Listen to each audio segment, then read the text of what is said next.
aproveitando a apresentação do meu filho, do Matias aqui, eu queria pregar exatamente o trecho que fala sobre, aliás, o nome dele aparece só 2 vezes, na Bíblia inteirinha aparece só 2 vezes, e as 2 estão no mesmo trecho lá de Atos, capítulo 1. Abram lá suas Bíblias. Em Atos, capítulo 1.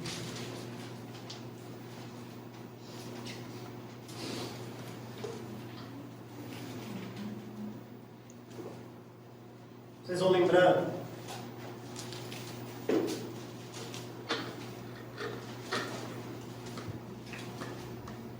que Judas tinha traído Jesus.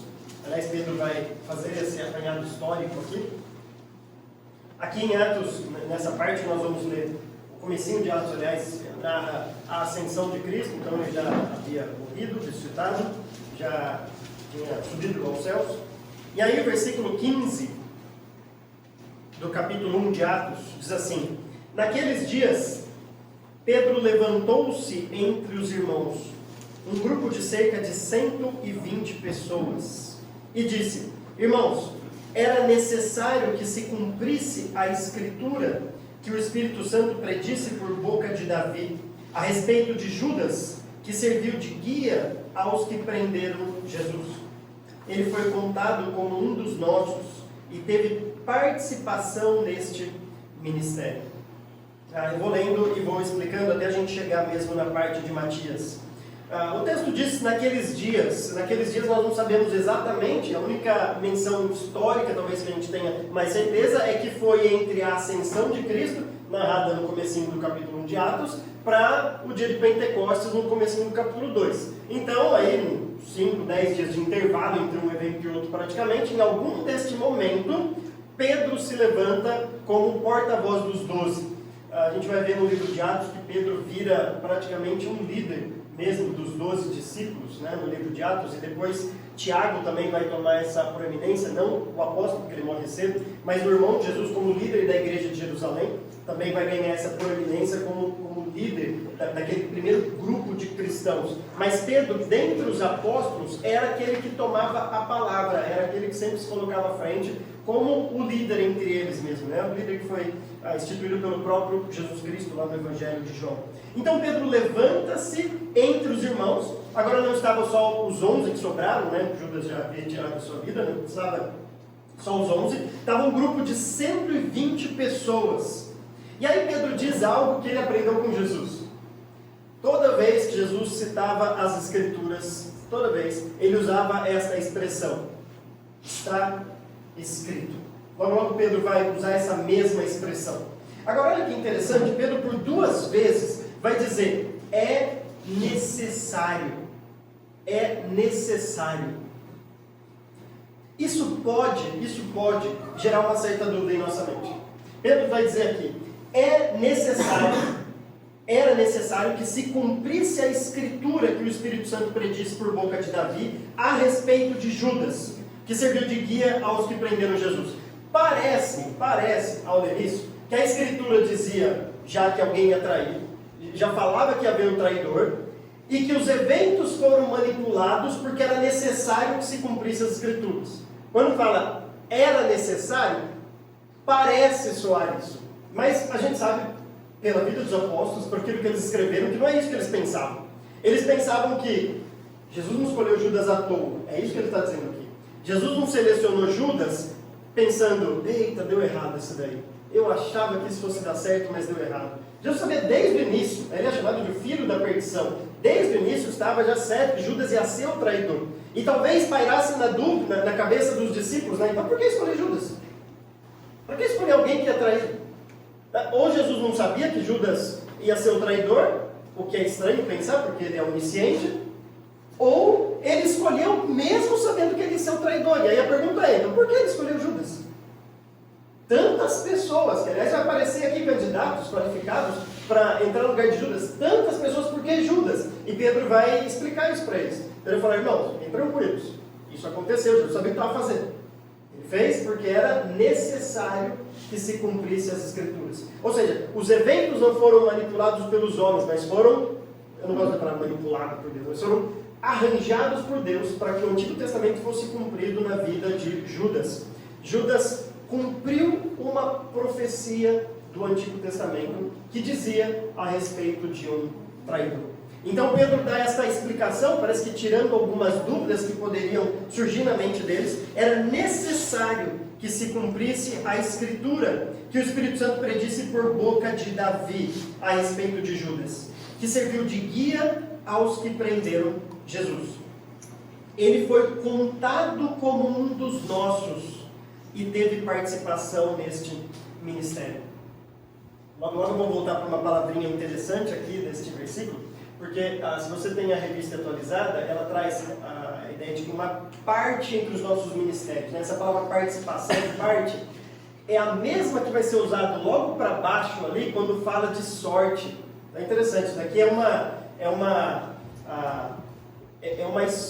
ele foi sortudo de ter parte no ministério. Basicamente essa é a expressão, né? Então é a mesma palavra usada para essa participação, é a palavra que vai ser usada lá embaixo quando os apóstolos tiram sortes. Então não é sorte de vamos jogar para o destino, ou vamos lançar para o universo e ver o que o universo devolve para a gente. Não é isso. É a sorte de uma escolha, de um privilégio divino de participar de um ministério como esse. Judas teve isso. Judas teve um privilégio que a gente não tem ideia, de caminhar 3 anos com Cristo. 3 anos. Toda vez que venho no culto domingo e eu tenho a oportunidade de orar no começo, ou quando eu estou conduzindo, ou quando chamado para orar como hoje, eu sempre lembro disso, porque realmente eu penso isso é um privilégio a gente estar aqui, cultuando a Deus, juntos como igreja, poder cantar a Deus, poder ouvir a palavra dele. Agora imagine você todo dia, tomar café da manhã com Jesus Cristo, você almoçar com Jesus, você jantar com Jesus, você ir usar o banheiro, Jesus está lá, e você tem que esperar ele para usar o banheiro, tão próximo que eles eram. É que essas coisas a gente não pensa, mas acontecia. Ninguém gosta de ficar falando essas coisas. Mas aquela proximidade mesmo que tinha. Né? Imagina, Judas ia bater lá na porta. Tem gente. Desculpa, Jesus. Pode dar vontade. Mas eles eram 3 anos de uma proximidade enorme. Ele teve participação, não é simplesmente que ele estava lá com a gente.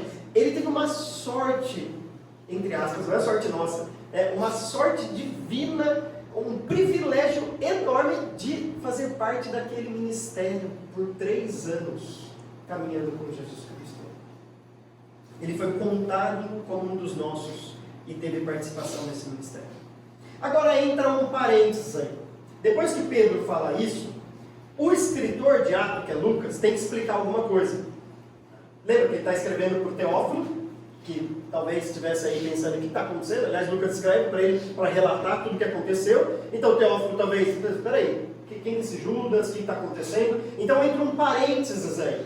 Tá? E Lucas vai explicar essa fala de Pedro, então ele corta a fala de Pedro, depois ela volta, e ele explica assim no versículo 18 e 19. Com a recompensa que recebeu pelo seu pecado, Judas comprou um campo. Ali caiu de cabeça, seu corpo partiu-se ao meio, e as suas vísceras se derramaram. Todos em Jerusalém ficaram sabendo disso, de modo que na língua deles, percebe que Pedro não fala na nossa língua, porque ele era nessa língua, ela é a língua deles, é uma nota de Lucas aqui. Este campo passou a chamar-se Akéldama, isto é, campo de sangue.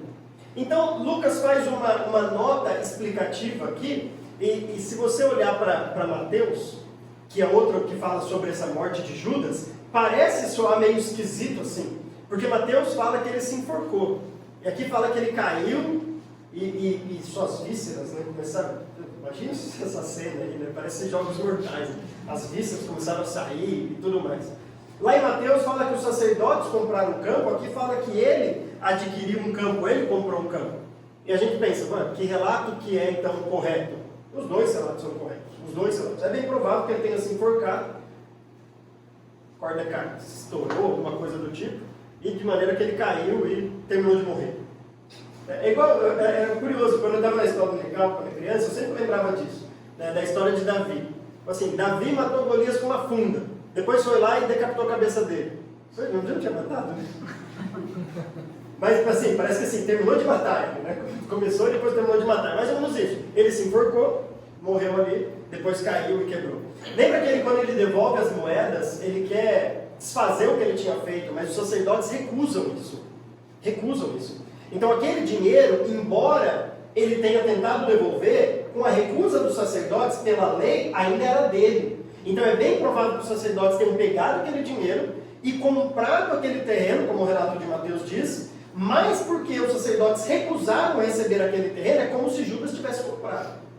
Porque eles estavam com posse do dinheiro alheio, não era deles, era o dinheiro de Judas. Então Judas, talvez nem tenha sabido disso, ele comprou o terreno sem saber que ele comprou. Agora, por que os sacerdotes foram lá e compraram esse terreno? Tem que perguntar para eles depois. Bom, dificilmente a gente vai encontrar eles algum dia. Mas a gente não sabe por que eles resolveram comprar esse terreno. Mas eles pegaram o dinheiro de Judas, recusaram o dinheiro e foram lá e compraram. Por isso que Lucas vai dizer, Judas comprou esse terreno, porque era dele.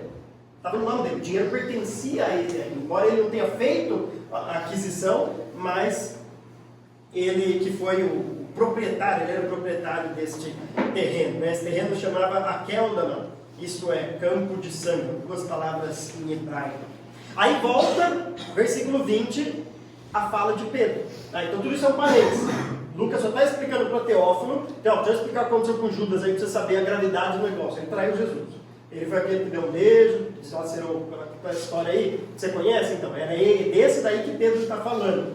Aí vem o versículo 20. Por que, prosseguiu Pedro, está escrito no livro de Salmos? Gente, essa expressão é fantástica.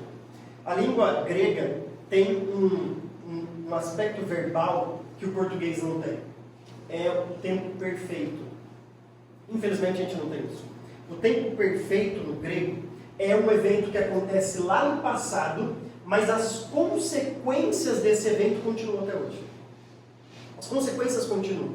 Toda vez que Jesus cita as escrituras, lembra da tentação? Ele diz, está escrito. O português a gente tem que falar está escrito, mas se a gente fosse traduzir mesmo o que ele disse assim, foi escrito e continua valendo até hoje. Foi escrito e os efeitos daquilo que foi escrito são válidos ainda. Esse é o perfeito no grego. Esse tempo verbal que a gente não tem no português. Então, quando Pedro diz está escrito, ele está querendo dizer, Davi escreveu há mais ou menos 1000 anos, mas continua valendo até hoje. Ainda está valendo. Isso não foi revogado. Ainda está valendo o que Davi escreveu há mais ou menos 1000 anos. Está escrito e continua valendo o que ele está escrito no livro de Salmos. Fique deserto o seu lugar e não haja ninguém que nele habite. E ainda, ele cita 2 salmos aqui, que outro ocupe o seu lugar. Agora vamos dar uma olhada nesses 2 salmos, porque não sei se você já leu, se tem curiosidade de ler esses 2 salmos, mas parece uma citação assim meio sem pé nem cabeça, tirado de um salmo que não tem nada a ver. E aliás, eu já vi muita gente falando isso, assim, que eles não sabiam citar o Antigo Testamento. Umas citações que você tira e fala, o que ele está pensando? Fique deserta a sua morada, o que isso tem a ver com Judas? Tá? Então vamos lá para os salmos. O primeiro, Salmo 69, versículo 25.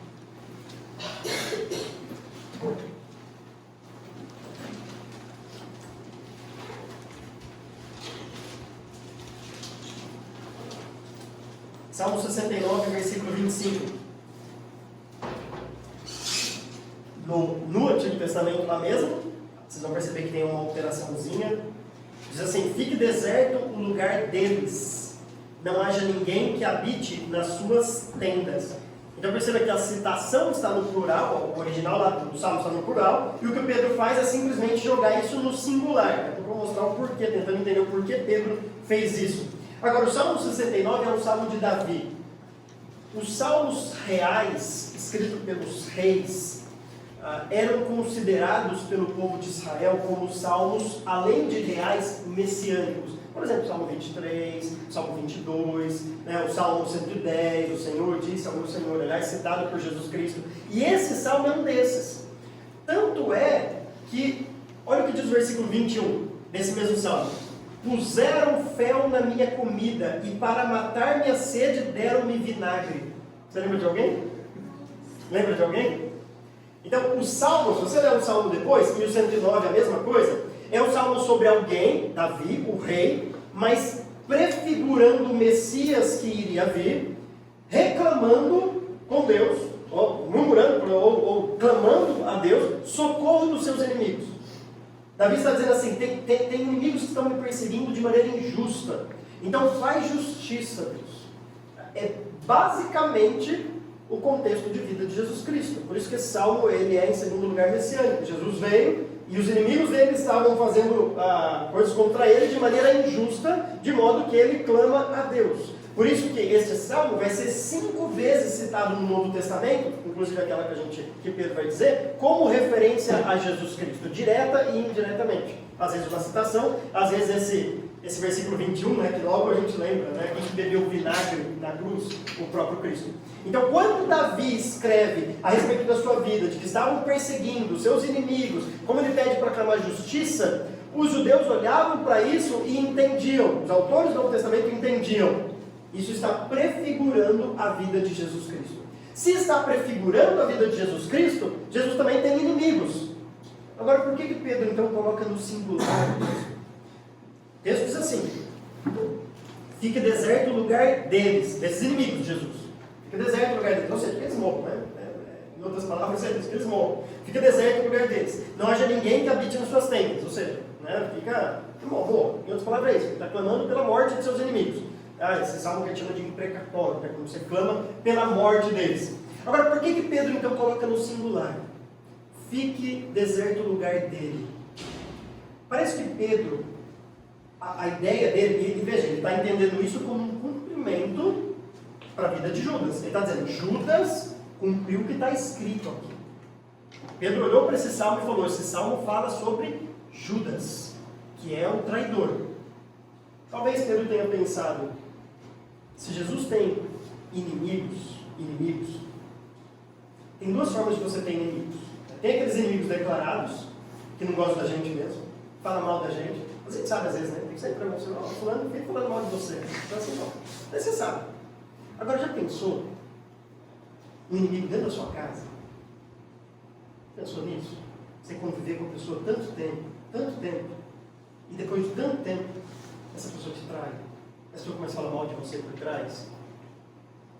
Não aumenta a gravidade do negócio? Não fica assim uma coisa é você ter inimigos declarados, como os fariseus eram de Jesus Cristo, uma coisa é isso.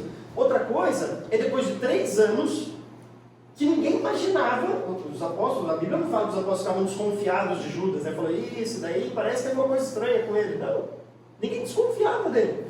Depois de 3 anos, 3 anos e meio, ele chega dando um beijo em Jesus Cristo, traindo. Parece que Pedro entende e fala assim, não, se Jesus tem inimigos, quem faz uma coisa dessa é o inimigo de Jesus. Talvez por isso Pedro tenha mudado para o singular, para dar uma ênfase, para dizer que Judas não é só como mais um dos inimigos de Jesus. Uma coisa é ele ser inimigo dos fariseus, os fariseus não gostavam dele, os saduceus não gostavam dele, enfim, não iam muito com os ensinamentos de Jesus, mas era declarado, desde o começo era declarado, ia lá para tentar pegar Jesus no erro, fazendo perguntas, pegadinhas, mas era declarado. Outra coisa é alguém da própria casa, convivendo 3 anos com Jesus Cristo, traindo Jesus. Pedro fala, esse é o inimigo. Quem faz um negócio desse é o inimigo. Então, o salmo está falando que fique deserto a morada dele. De fato ficou. Ele se matou. Agora, daí Pedro vai citar um outro salmo, Salmo 109.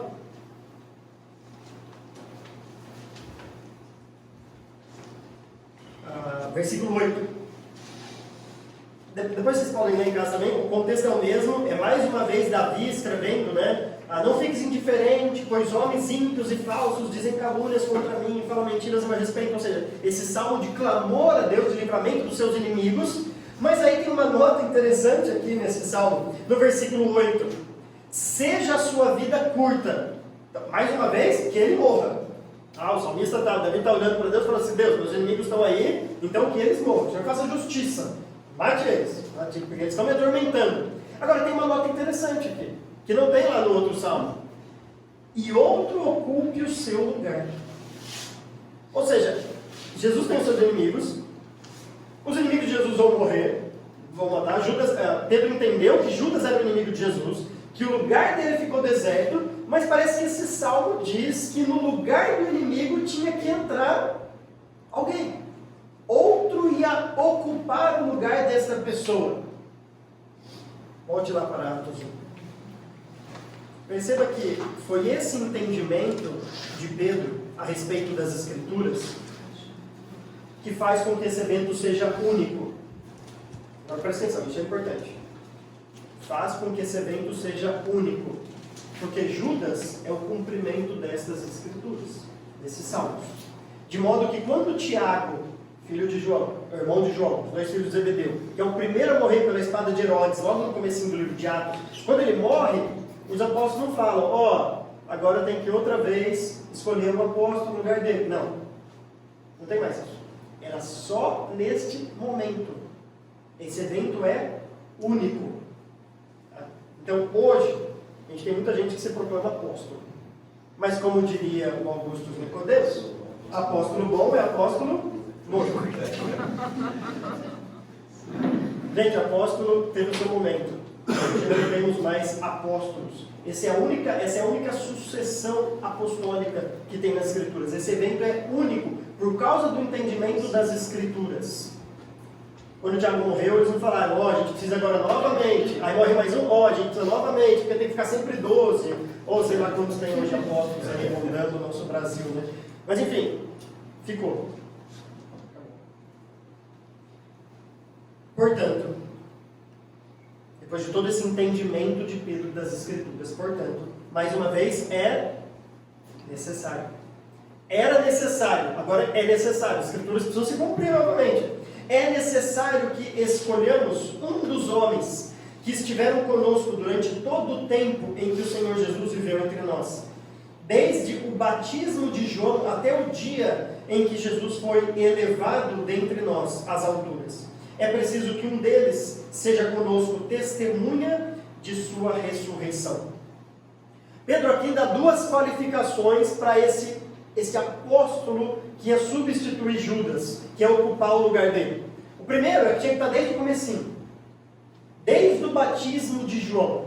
Desde quando Jesus começou a andar entre eles, desde lá do batismo de João, ele precisava estar lá. Era alguém que estava lá desde o começo.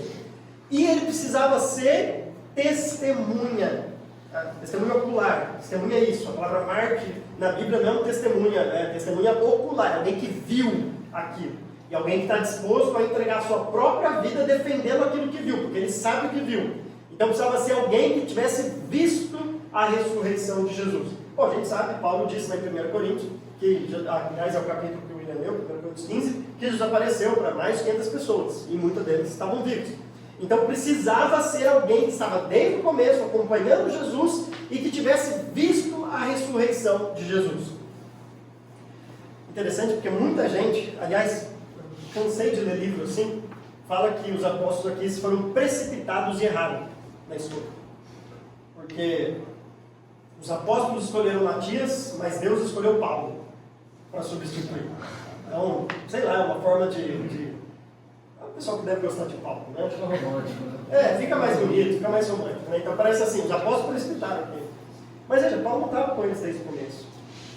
Paulo não estava desde o batismo de João. Nessa época, Paulo era um menininho, pensando em quantos cristãos ele ia matar quando ele fosse mais velho. Talvez tivesse os seus mestres que ele gostava, né, da lei, imagina um garotinho que olhava e falava assim, esse cara matou tantos, eu vou atrás dele um dia. Ele estava sonhando em matar cristão, ele nem matar cristão ele matava ainda quando Jesus estava lá batizando. Depois, quando ele aparece em Atos, ele é um menino ainda, ele ainda está começando, só cuidava das roupas das pessoas ainda. Depois ele se torna um grande assassino de cristãos e depois ele se converte. Então Paulo não se enquadra nisso daqui, nessas qualificações. Então, quando Pedro fala é necessário que seja alguém desse tipo, isso exclui Paulo. E outra, Paulo cita os 12. Paulo fala assim, eu estive lá com os 12. Paulo não fala assim, eu estive lá com os 11 porque eu sou o 12º. Aquele lá é fajuto, aquele lá não vai estar no lugar. Não, Paulo fala assim, eu estive com os 12. O próprio Paulo reconhece que ele não era dos 12. Ele era alguém nascido fora de época. Ele não fazia parte daquele primeiro grupo. Então os apóstolos acertaram aqui, porque eles olharam para as Escrituras e entenderam que eles precisavam fazer isso, porque era necessário que se cumprisse as Escrituras. Então precisava alguém com essas qualificações. Então, versículo 23. Indicaram 2 nomes. José. chamado Barsabás, também conhecido como Justo, e Matias. Tadinho, mas só tem isso, né? Parece aquelas, você vê assim, né? Você tem dois candidatos, né? Fulano de tal é qualificado, fez mestrado em tal lugar, fez doutorado, fez especialização nisso, e tem outro. Parece assim. Dá dó de Matias aqui, né? Assim, você tem José, Barsabás, Justo, e você tem Matias também aqui do lado, né? É provável que por esses nomes, são 3 nomes aqui, tá? Aliás, justo é um nome em grego, né, justus, que vem da palavra latina, justus, que significa justo. Mas talvez os gregos não entendessem, não sei se eles entendiam o significado original da palavra em latim. Mas em grego, justus em grego não quer dizer justo no português. Isso é de Caiocínio, outra coisa, tá? É outra palavra. Então justo aqui é um nome latino dele. Então ele chamava José, chamava ele de Barsabás, porque Bar é filho de, em hebraico, então provavelmente ele era filho desse Sabá, Shebá, ou ele era filho do sábado, porque Shabá significa sábado, talvez signifique um judeu assim, esse cara é bom, é isso, né? Filho do sábado é quem guarda realmente os mandamentos, ou pode ser que o pai dele chamasse Shabá, sábado, então ele é filho do Shabá. Mas só de colocar essa qualificação, nome para o judeu é uma coisa muito importante. Nome para o judeu é algo que diz algo a respeito dele, assim. Não é simplesmente nomear, dar nome, sobrenome, não tem significado nenhum para a gente. Não, está mostrando uma característica, uma qualificação dele. Então, provavelmente, ou ele é filho do sábado, mostra que ele é um judeu exemplar, aliás, os apóstolos no começo do ser todos judeus, ou o pai dele era alguém muito importante, a ponto de falar, esse é filho do fulano de tal. E mais, ele tinha um nome em latim. Olha que bonito. Ele tinha um nome em latim ainda, Justus. Tá? Provavelmente também algo importante de Lucas dar uma nota aqui. E aí tem outro candidato que chama Matias. Só tem esse nome. Matias. Tadinho, meu filho, né?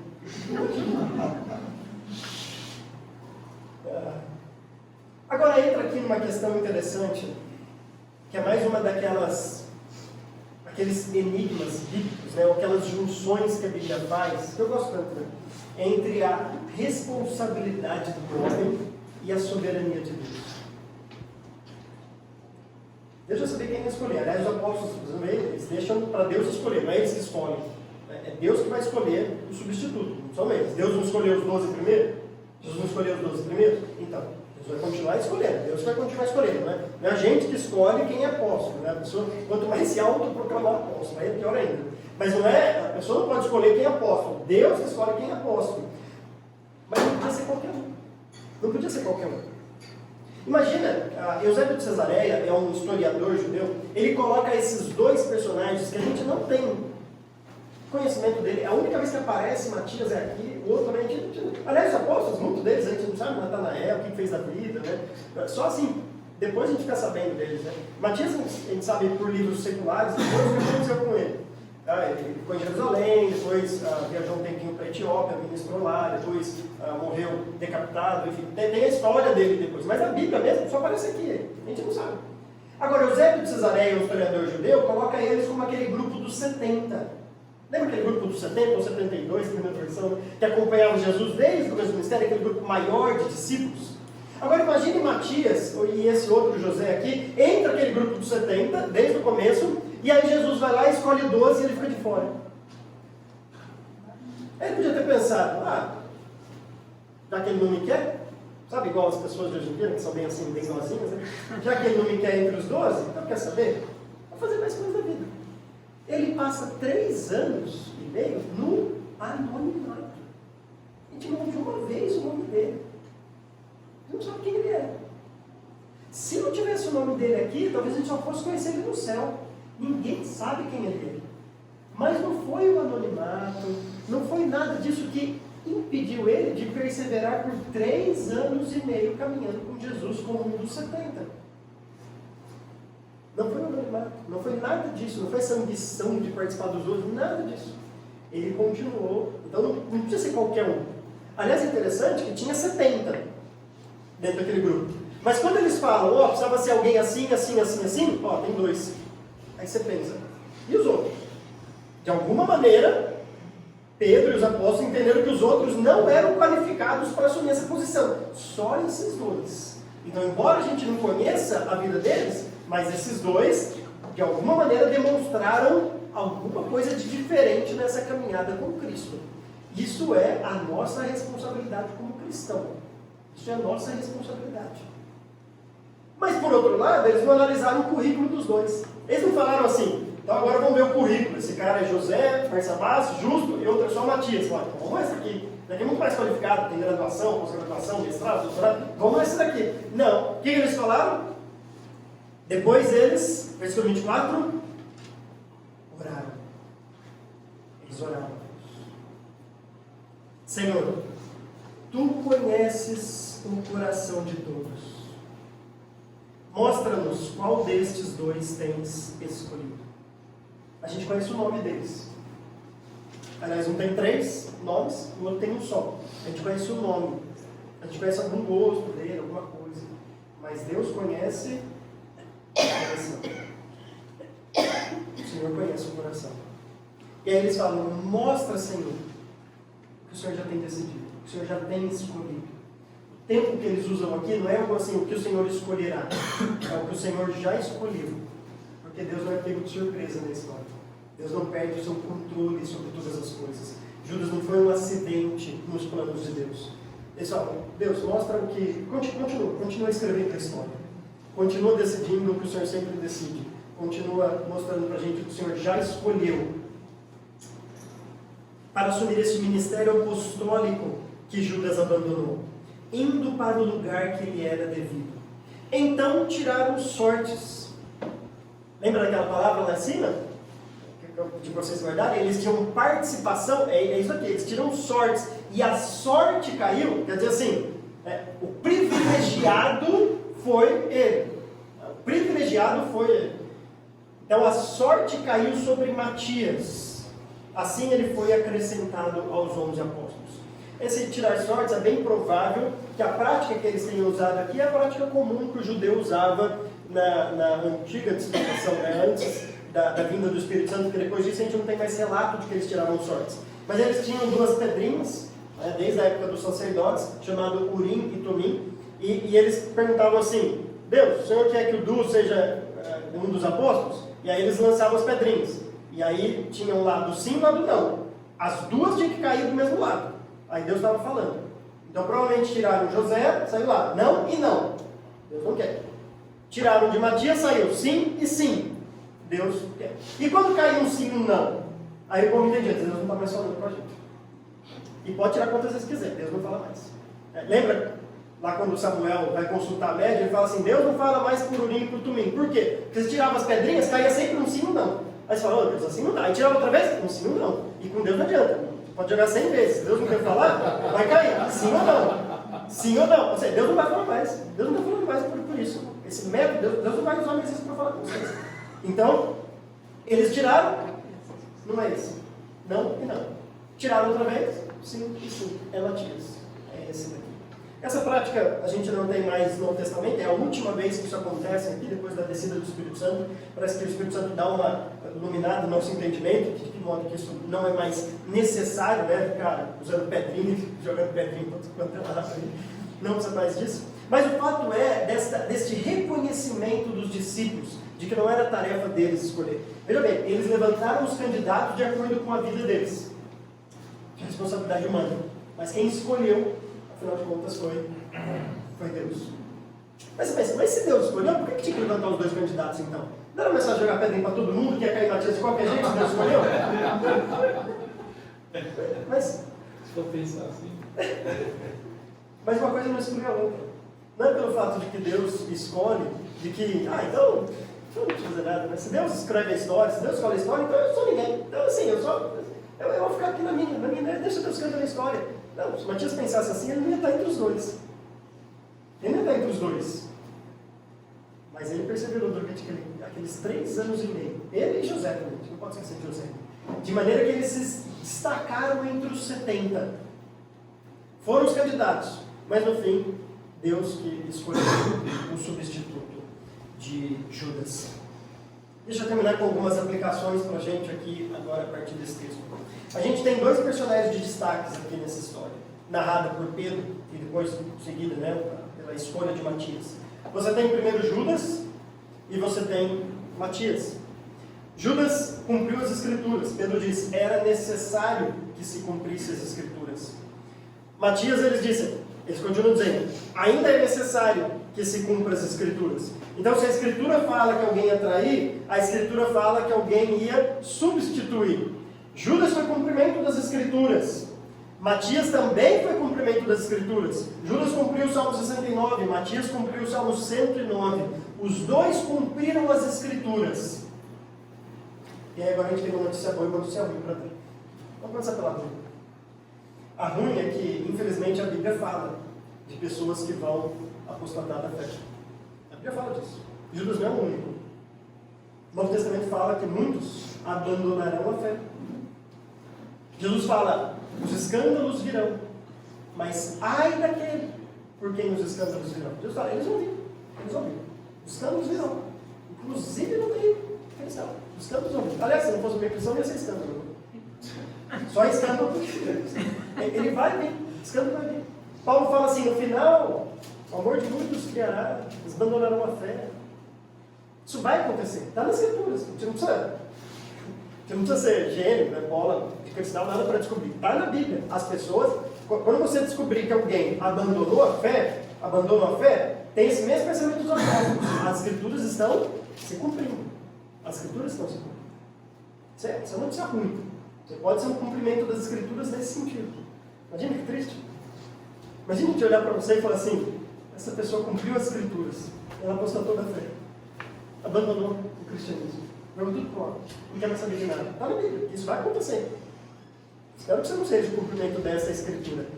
Por outro lado, a Bíblia está dizendo de um remanescente fiel que permanece até o fim, que persevera, que vai até o fim a despeito das dificuldades, dos problemas, das perseguições, das chacotas, independente de tudo. Aliás, estão dispostos a morrer por causa de Cristo. A Bíblia fala sobre essas pessoas também. Você pode ser um cumprimento das Escrituras, mas eu espero que você seja deste segundo grupo. Judas e Matias cumpriram as Escrituras, mas um cumpriu o que dizia a respeito do traidor de Cristo. O outro cumpriu aquele que ia substituir esse ministério apostólico. Você vai cumprir as Escrituras, de uma maneira ou outra, porque o que Deus falou, não fale. Você vai cumprir. A questão é, que Escritura você vai cumprir? Que parte da Escritura você vai cumprir? Você vai cumprir aquelas que falam dos que vão abandonar a fé, dos que não querem saber mais de Deus, dos que apostataram da fé, abandonaram, pegaram tudo? Ou você vai cumprir a parte que fala daqueles que perseveraram até o fim? Daqueles que evangelizam, daqueles que vivem como igreja, como comunidade, daqueles que leem a Bíblia, daqueles que perseveram no cristianismo. Eu espero que Deus tenha misericórdia das nossas vidas. Que a graça dele recaia mesmo sobre nós. Porque, mais do que a nossa vontade de querer isso, é a nossa dependência da graça dele que vai fazer com que a gente consiga perseverar. E quem sabe, ser um pouquinho como Matias, cumprindo as Escrituras dessa maneira. Que Deus nos abençoe.